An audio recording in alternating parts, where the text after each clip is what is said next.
Hi friends, இன்றைக்கி என்னுடைய lunch பாக்ஸில் நான் என்ன சாதம் எடுத்துகிட்டு போனேன் அப்படின்றத உங்களோட ஷேர் பண்ண போகிறேன். முட்டைக்கோஸ் சாதம், முட்டைக்கோஸில் முட்டையை சேர்த்து செஞ்சுருக்கேன்.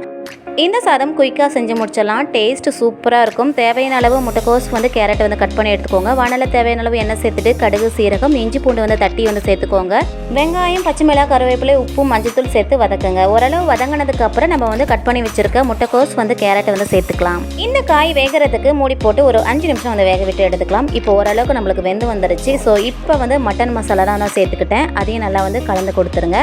2 முட்டையை உடச்சி ஊற்றிக்கோங்க. உடச்சி ஊற்றினதுக்கப்புறம் இந்த காய், இந்த முட்டை எல்லாம் ஒரு சேர கலந்து கொடுத்துருங்க. கலந்து கொடுத்து இறக்கிட்டீங்க அப்படின்னா இதை நம்ம பொரியல் மாதிரி யூஸ் பண்ணிக்கலாம். இப்போ ஒரு கப் நான் ரைஸ் சேர்த்துக்கிறேன். ரைஸ் சேர்த்துட்டு கொஞ்சமாக கருவேப்பிலை, உப்பு சேர்த்து மிக்ஸ் பண்ணி கலந்து கொடுத்துருங்க. இதாங்க முட்டைக்கோஸ் முட்டை சாதம் ரெடி ஆயிடுச்சு. ஸோ இதே மாதிரி நீங்களும் ட்ரை பண்ணி பாருங்கள். ட்ரை பண்ணி பார்த்துட்டு எப்படி இருந்துச்சுன்னு கமெண்ட் பண்ணுங்கள், லைக் பண்ணுங்கள், ஷேர் பண்ணுங்கள்.